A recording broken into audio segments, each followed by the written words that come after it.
दक्षिणी समुद्रको मन्द प्रवाहमा यी साना वस्तुहरू तैरिरहेका छन्। उनीहरू समुद्र तलमा रहेका र माथि आउन सङ्घर्ष गरिरहेका आफ्ना साथीहरूलाई पर्खिरहेका जस्ता छन्। यो गर्मीयाम सुरु हुँदाको पूर्णिमाको रात हो। यो समुद्रको सतहलाई हेर्दा हिउँ परिरहेको जस्तो लाग्छ। ठूलो मात्रामा मुगा जन्मिने क्रम सुरु भइसकेको छ। केही समयपछि यी साना अण्डाहरू दक्षिणी समुद्रमा मुगाको रूपमा फेरिनेछन्।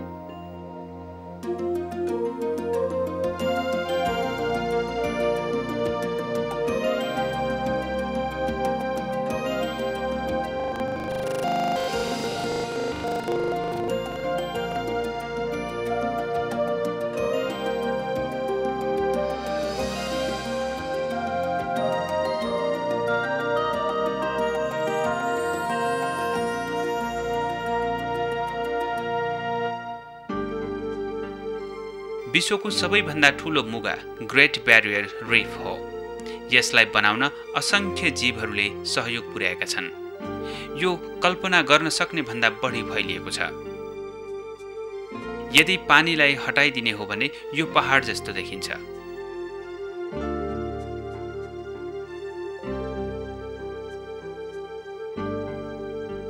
प्रागऐतिहासिक मुगालाई जमिनमा देख्दा हाम्रो कौतूहलता अझ बढ्छ।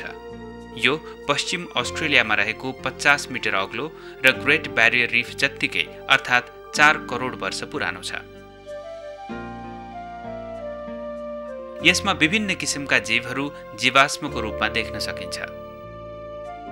यसमा अस्तित्व लोप भएको मुगाको जीवाश्म पनि रहेको छ।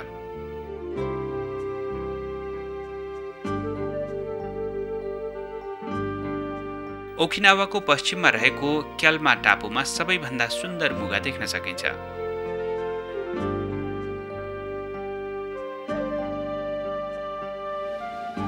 यो विभिन्न खालका मुगाको मुख्य स्थान हो, जसले गर्दा यहाँ मुगा उत्पादन हुने प्रक्रिया राम्ररी हेर्न सकिन्छ। केही वर्ष अघिसम्म मुगाको जन्म कसरी हुन्छ भन्ने थाहा थिएन। अहिले जुन महिनाको सुरुवात छ र धेरै समुद्री जीवले सन्तान उत्पादन गर्दैछन्।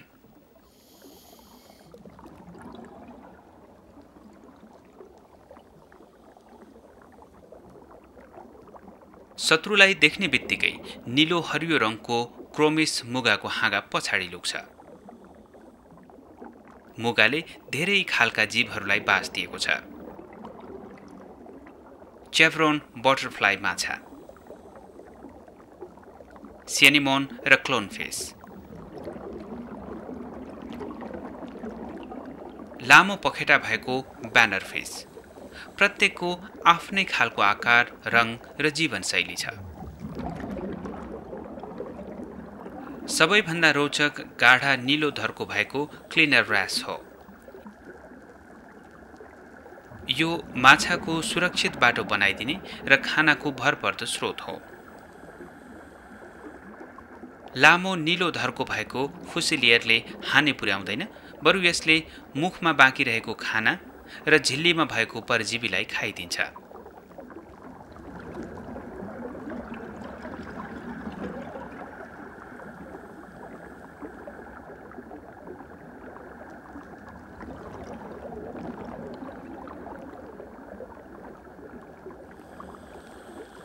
ऱ्यासले अरूको पनि सेवा गर्छ, जस्तो गोटफिसलाई।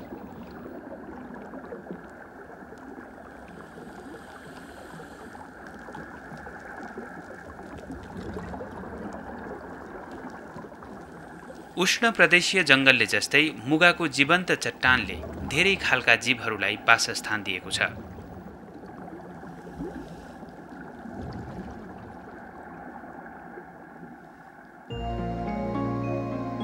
यिनीहरू विभिन्न रूप, आकार र बुट्टाका हुन्छन्। कुनै सजाउने प्लेट जस्ता हुन्छन्।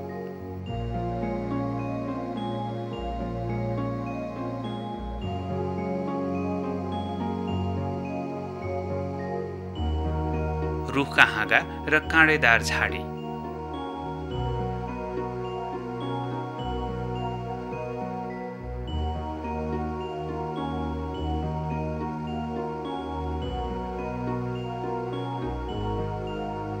टाढाबाट यो मुगा गल्फ बल जस्तो देखिन्छ।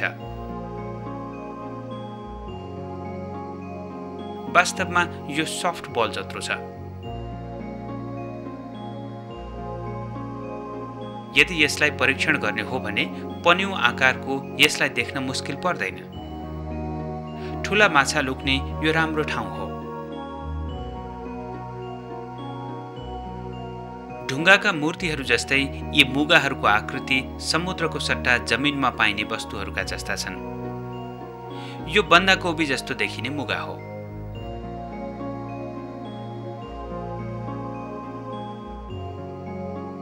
यो च्याउ हो कि ढुङ्गा? होइन, यो त मुगाको अर्को प्रजाति हो। मुगाको विकासक्रम रहस्यमय छ।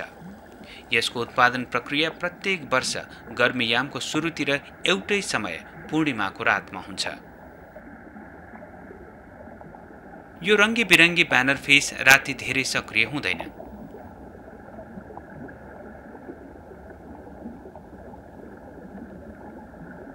यहाँ बस्ने मध्ये एक अनौठो माछा अहिले मुगाको बीचमा सुतिरहेको छ। यो माछा निकै चलाक छ। यसले मुख र झिल्लीबाट एक किसिमको जालो निकालेर शरीरलाई ढाक्ने गर्छ, जसले गर्दा उसको शरीरको गन्ध बाहिर जाँदैन र शत्रुले ऊ भए नभएको थाहा पाउँदैन।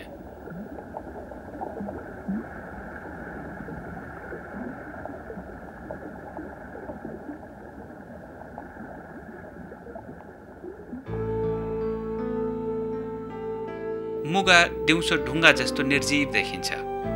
यसको गुलाबी पत्रहरूले भित्र फूल नभएको जस्तो भान दिन्छ। तर मुगाहरू यहाँ बस्ने अन्य जीवहरू जस्तै सजीव छन्।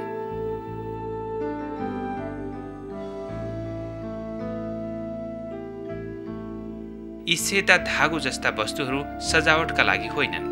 वास्तवमा यी तन्तुहरू हुन् जसले तैरिरहेका सूक्ष्म जीवलाई समात्ने गर्छ। यी गोलाकार जीवलाई पोलप भनिन्छ। यिनीहरू ठुलामा 1 सेन्टिमिटर व्यासका हुन्छन्। यिनीहरू मिलेर मुगा बन्दछ। यिनीहरूले शिकार छुट्टा छुट्टै गरे तापनि उनीहरू एक आपसमा जोडिएका हुन्छन्। एउटा पोलपलाई छुनासाथ सबै एकैपटक मुख बन्द गर्छन्। मुगा एक किसिमको समुद्र जीव हो। यसको बनावटमा चुना रहेको हुन्छ। यो सबै दिशातिर फैलन्छ र पुरानोबाट नयाँ पुस्ताको जन्म भइरहन्छ। प्रत्येक पोलपले अर्कोलाई प्रतिस्थापन गरेर ठूलो संरचना बनाउँछ।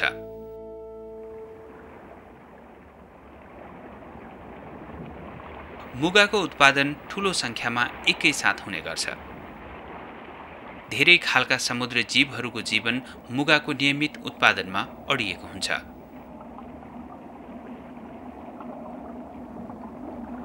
यो जीव कोरल गोबी करिब 2 सेन्टिमिटर लामो छ। यसले मुगाको टुप्पामा फूल पारेको छ र यसले आफ्नो पुरै जीवन यही बिताउँछ। यो हल्लिनुको कारण कोरल ग्याल क्र्याब हो। यसले मुगालाई आफ्नो स्थायी वासस्थान बनाउनका लागि आफ्नै अनुकूल ढालेको छ। यो यहाँबाट बाहिर निस्कँदैन। यहाँ विभिन्न रूप, रङ र आकारका मुगाहरू छन्। यहाँ बस्ने जीवहरूले वासस्थान, सुरक्षा र बाँच्नका लागि मुगालाई विभिन्न आकार प्रकारमा ढालेका छन्।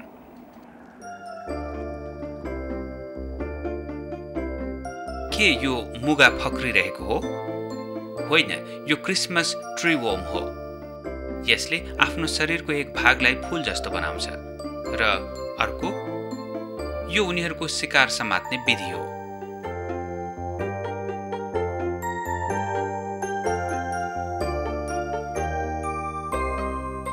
उनीहरू आफै पनि शिकार हुन सक्छन्। माछाको छाया पर्ने बित्तिकै उनीहरू लुक्छन्।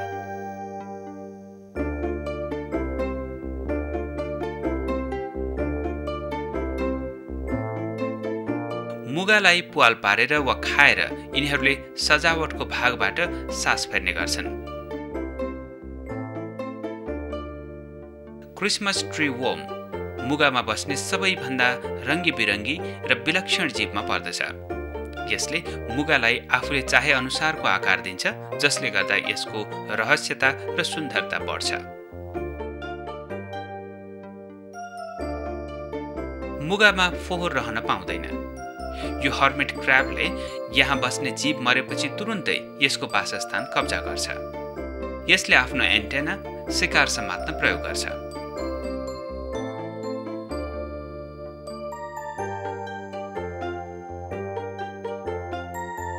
क्यालिको ब्ल्यानीले मुगामा प्वाल बनाएको छ।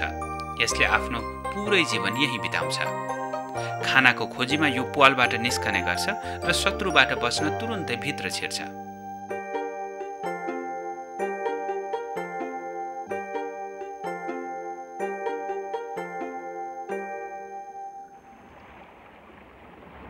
यस क्षेत्रका विभिन्न खालका समुद्र जीवहरूको अस्तित्व मुगामा निर्भर रहेको हुन्छ। उच्च मात्रामा प्रकाश भएमा सूक्ष्म जीव कम हुन्छन्। समुद्री जीवहरू यही सूक्ष्म जीवलाई खाएर बाँच्छन्। उनीहरू मुगा नभएमा बाँच्न सक्दैनन्। प्रकाश संश्लेषण क्रिया बिना मुगा वा अन्य जीवको जीवन सम्भव छैन। यो प्रक्रियाले कार्बन डाइअक्साइडलाई कार्बोहाइड्रेट बनाउँछ। भाग्यवश मुगाको शरीरमा प्रकाश संश्लेषण गर्ने प्रणाली हुन्छ।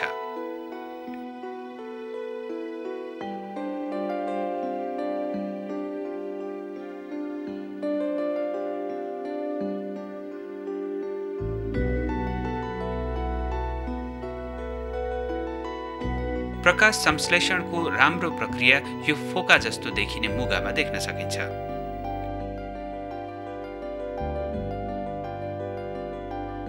सेता तन्तुहरूमा रहेको पहेँलो खैरो बुट्टालाई हेर्नुहोस्। यी खैरा प्रकाश संश्लेषण गर्ने अल्गाईलाई जुजेन्थेली भन्दछन्। यिनीहरूले मुगाको शरीरमा प्रकाश संश्लेषण गरी पोषण दिन्छन्। यसको सट्टामा मुगाले आधा जसो पोषण तत्व समुद्रमा फ्याँक्दछ। यसलाई खाएर मुगाको वरिपरि बस्ने जीवले जीवन निर्वाह गर्दछन्। मुगा र जुजेन्थेलीको सम्बन्धबाट एउटा इकोसिस्टमको विकास हुन्छ, जसले गर्दा समुद्री जीवहरूले आफूलाई बाँच्नका लागि नभई नहुने पोषण तत्व प्राप्त गर्छन्।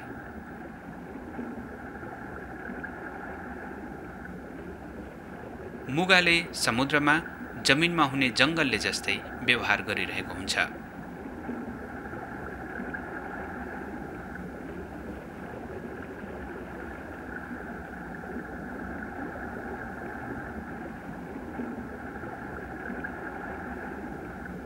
यी टेबल आकारका मुगाहरूले साना गोलाकार मुगालाई पनि ठाउँ दिएको हुन्छ।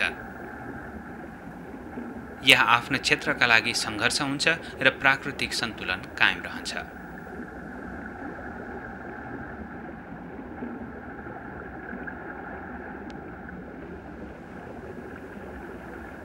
अरू मुगाहरू पनि आफ्नो क्षेत्रका लागि सङ्घर्ष गर्छन्।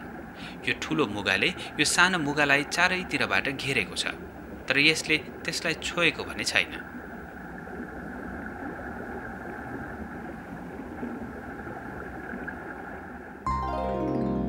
मुगाको सतहको गहिरो परीक्षण गर्ने हो भने यसको शरीरबाट साना त्यान्द्राहरू निस्किएको हुन्छ, जसले अरू मुगालाई खतराको सङ्केत दिन्छ। यसलाई चलायो भने यसले जोडले प्रहार गर्छ र यसको टुप्पोमा विष हुन्छ।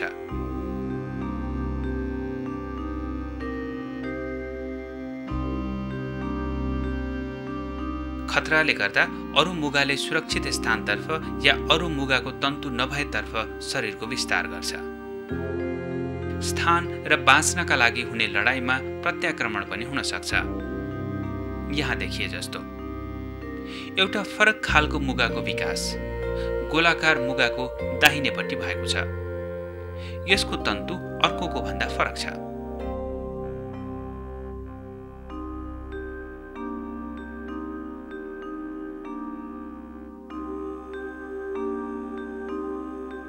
मुगाले आफू बाँच्नका लागि अपनाउने रणनीतिले विविधता र सौन्दर्यता वृद्धिका लागि मद्दत पुर्याएको छ।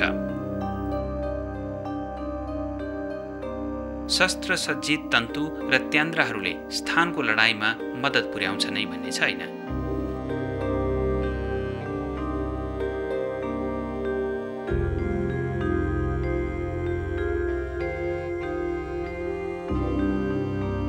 यो टेबल आकारको मुगाले आफ्नो क्षेत्र बढाइरहेको छ।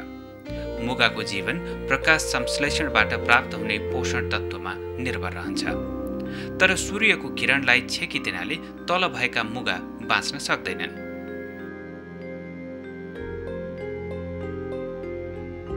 यस्तो बेलामा आक्रमण गर्ने तन्तुको पनि उपयोग रहँदैन। आधा जसो यहाँका मुगाहरू मरिसकेका या मर्दैछन्। यो बाँच्नका लागि र आफ्नो क्षेत्र विस्तार गर्नका लागि गरिने युद्ध जस्तै छ। प्रतिस्पर्धा बिना मुगाको चट्टानको विकास र विस्तार हुँदैन।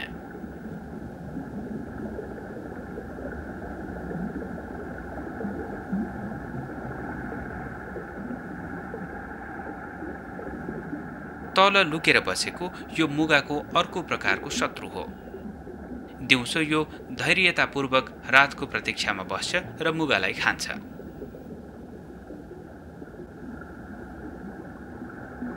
स्टारफिश मुगाको प्रमुख शत्रु हो।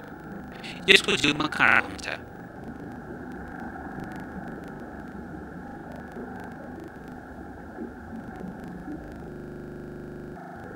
यसलाई सावधानीपूर्वक मुखबाट हटाउँदा यसको भित्री भागमा पहेँला खालका गाँठाहरू देख्न सकिन्छ।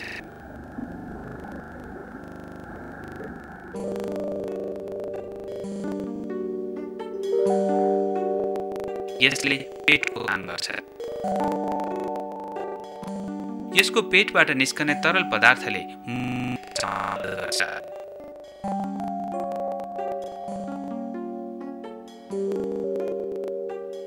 स्टारफिशले गरेको विनाश स्पष्ट देख्न सकिन्छ। मुगाको बल्ब सेतो भएको छ। यो मरिसकेको छ। अब फेरि पुनर्जीवन पाउने सम्भावना छैन।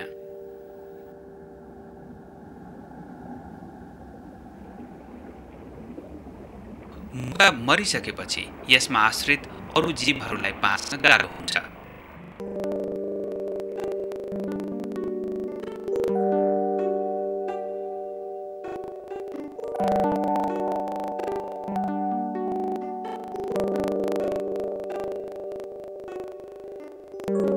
मुगाको आश्रय खाना लिएर पुरै जीवन बिताउने जान्थिड क्राबले स्टारफिशलाई राम्रो कारणका लागि आक्रमण गर्न थाल्छ। मुगाको मृत्यु भनेको उसको खाना र वासस्थान खोसिनु र अन्तिम काल आउनु पनि हो।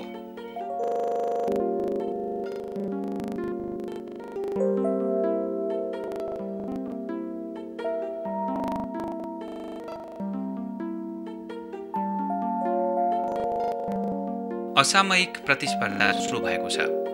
एउटा ठूलो स्टारफिशले जान्थिड बस्ने मुगालाई आक्रमण गर्दैछ। मुगालाई कवच बनाएर ठूलो स्टारफिशलाई प्रत्याक्रमण गर्दैछ।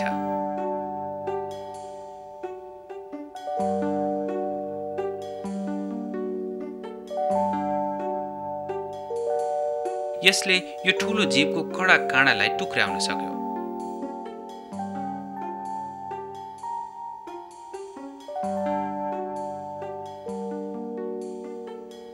यो जान्थिड क्राबले शत्रु नभागेसम्म आक्रमण गरिरहन्छ।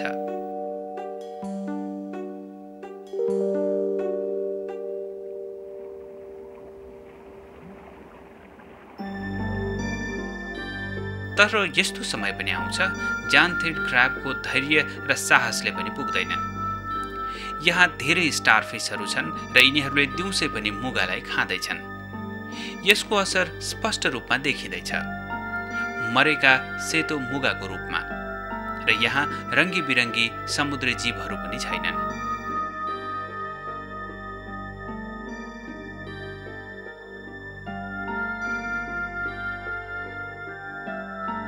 ओकिनावाको मुख्य टापु सन् 1960 को अन्त्यतिर मुगाको चट्टानले घेरिएको थियो। सन् 1970 को सुरुतिर टापुको पश्चिम भागमा धेरै स्टारफिशले मुगाको मध्य भागलाई आक्रमण गरे। मुगाको धेरै विनाश भयो र 1 दशक भित्रैमा यो हरायो। स्टारफिशले मात्र होइन, मानवीय क्रियाकलापले पनि जीवित मुगाहरूलाई खतरामा पुर्याएको छ। विकासको लागि गरिएको वन विनाशले ओकिनावामा रातो माटो देखिन थालेको छ। बर्खाको बेला पानीले रातो माटोलाई बगाउँछ।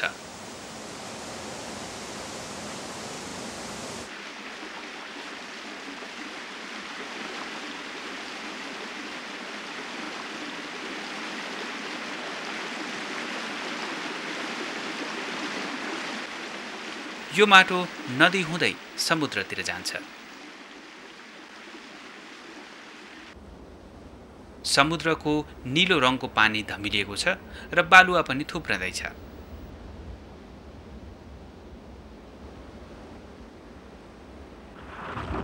कुनै बेला यहाँको पानी सङ्लो थियो, तर अहिले त्यस्तो छैन। बालुवा र हिलोले मुगाको सास फेर्ने प्रक्रियालाई अवरुद्ध गर्दछ र वृद्धि हुनुबाट रोक्छ। मानिस यसको लागि ठूलो खतरा बनेको छ।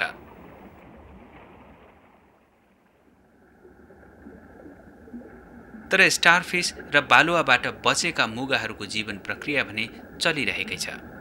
पानीको तापक्रम वृद्धिसँगै जुनमा उत्तरी गोलार्धमा, अक्टोबरमा दक्षिणी गोलार्धमा मुगाको जन्म र वृद्धि प्रक्रिया भइरहेकै छ। मुगाको फूल निस्किरहेकै छन्। ढुङ्गाका मूर्ति जस्ता आकारका मुगाहरू फक्रँदैछन्। नयाँ जीवनको कोपिला, स्वतन्त्र हुनका लागि सङ्घर्ष र मानिसले थाहा नपाउने र नसुन्ने सङ्केतको प्रतीक्षामा मुगा जन्म सुरु भयो।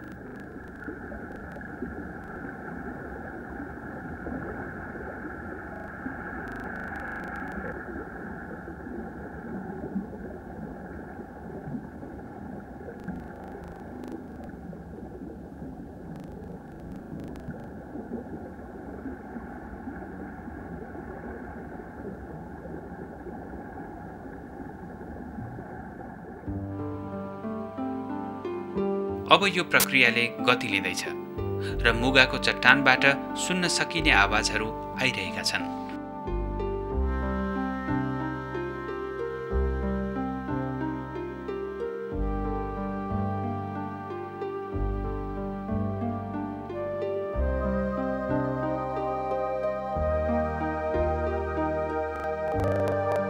एउटा रहस्य के छ भने मुगाको असंख्य रूपमा जन्म गर्मीयामको पूर्णिमाको मात्र हुन्छ।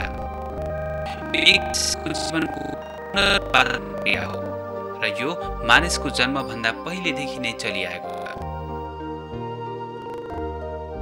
यो प्रक्रिया आफैमा कौतूहलमय र सुन्दर छ।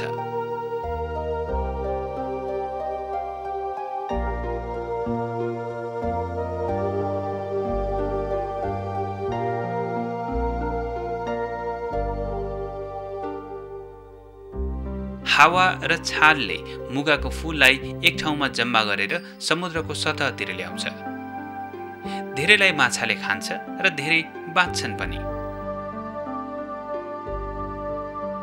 गर्भाधान भएको केही दिनपछि मुगाको लार्भाको जन्म हुन्छ। 1 हप्तादेखि 1 महिनासम्म तैरिएपछि मुगाको लार्भा सामान्यतया पुरानो मुगाको अस्थिपञ्जरमा बस्छ।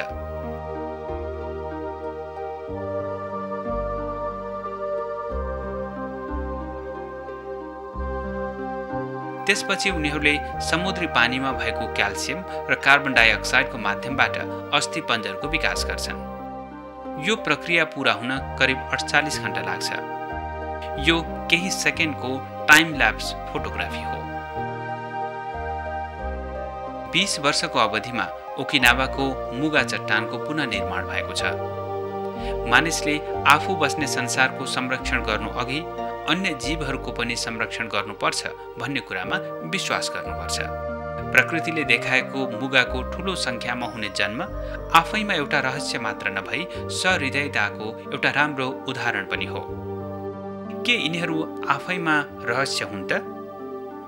जवाफ विश्व समुदाय जसको हामी अभिन्न अङ्ग हौं जवाफको प्रतीक्षामा छ।